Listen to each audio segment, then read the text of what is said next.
जय गुरु जी, शुक्राना गुरु जी, अनंतम अनंतम शुक्राना गुरु जी महाराज।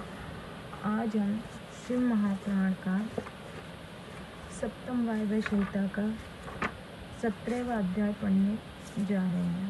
ओम नमः शिवाय, शिव जी सदा सहाय। ओम नमः शिवाय, गुरु जी सदा सहाय। ओम नमः शिवाय, शिव जी सदा सहाय। ओम नमः शिवाय, गुरु जी सदा सहाय। जय गुरु जी, शुक्राना गुरु जी, अनंतम अनंतम शुक्राना। स्वाय भव मनु की कथा। वायु बोले, अब इस प्रकार पराशक्ति को प्राप्त कर ब्रह्मा जी मैथिली प्रजा उत्पन्न करने में मन में विचार करने लगे। अब मैं अपने आधे शरीर और नारी आधे से पुरुष हो गए।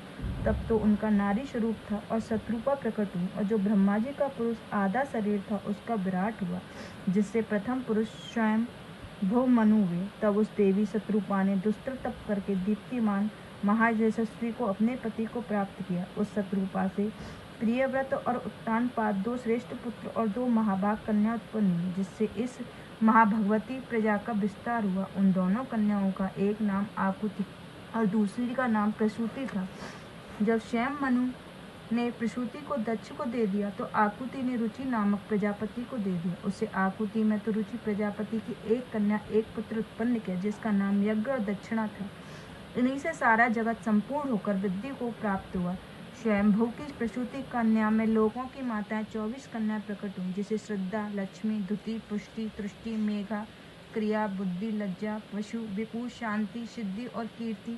इन 13 कन्याओं का धर्म से विवाह हुआ, और इनसे छोटी 11 कन्या ख्याति, सती, संभूति, स्मृति, प्रीति, क्षमा, संतति, अनसुईया, ऊर्जा, स्वाहा, स्वदा, क्रमश, भ्रव, शिव, मरीचि, अगिरा, पुलय, क्रतु, पुलस्त्य, अत्रि, वशिष्ठ, पावक और पितर को व्याही गई, जो उस समय मुनियों के श्रेष्ठ थे। तब प्रथम की श्रद्धा आदि 13 कन्याओं से धर्म ये 13 पुत्र उत्पन्न हुए, यथा कर्म, धर्म, निलय, संतोष, लाभ, शत्रु, दंड, समय, बोध, आम्र, प्रदा, बिलव, व्यवसाय, क्षेम, सुख और यश थे। सभी संतानें सुखपूर्वक थीं। इस प्रकार अधर्म के पुत्र निवृत्ति आदि उत्पन्न हुआ, जिनका उल्लेख विष्णु पुराण में है। एक अधर्म की हिंसा के नाम एक स्त्री थी, जिसके अनर्थ की उत्पत्ति हुई। एक निवृत्ति नाम की कन्या भी हुई, जिसका भय और नरक प्रकट हुए। उस माया से प्राणहारी मृत्यु तथा वेदना, रौरव, दुख प्राप्त हुआ।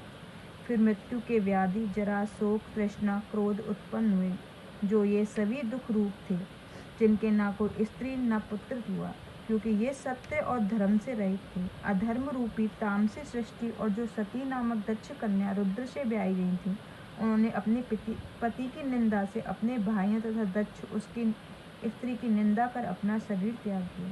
हिमालय की मैना स्त्री रूपी प्रकट से हो गई, और उन्होंने अपने समान रुद्रों को देखकर अपने समान असंख्य जीवों की रचना की।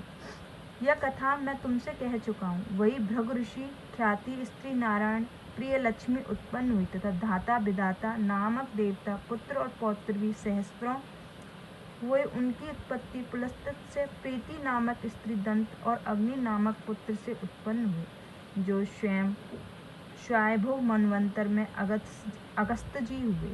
उनकी बहुत सी संतानें हुई, वे सभी पौलस्त्य कहलाईं। फिर प्रजापति पुलय की नामक क्षमा नामक स्त्री में कर्दम, आश्री और विष्णु सहित हुए, जिनका वंश चला। फिर ऋतु की पत्नी संतति से क्रतु के समान ही बहुत से पुत्र हुए, जिनके आगे वश नहीं चला, क्योंकि वे सभी उद्वर्ता ब्रह्मचारी हो गए, और जो 60,000 बालखल्य कहलाए, तथा जो अब तक सूर्य को आवर्त कर उन दिवाकर के आगे चलते हैं। इस प्रकार अत्रि की स्त्री अनसुईया ने 5 संतानें हुई, जिनमें शची नामक एक कन्या भी हुई, जो शंखपाद नामक स्त्री की माता हुई।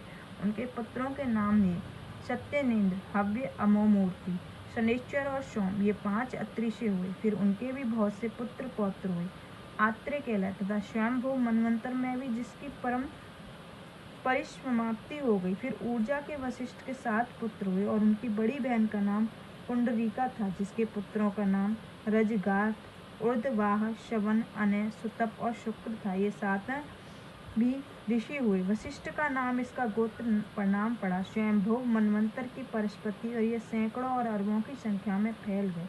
यह तुमसे ऋषि सर्ग संक्षेप में कहा, जिसे विस्तृत रूप से तो यह कह नहीं सकता। फिर अग्नि की स्त्री बड़े पराक्रमी थे। ये 3 पुत्र उत्पन्न हुए, पावक, पवमान और शुचि।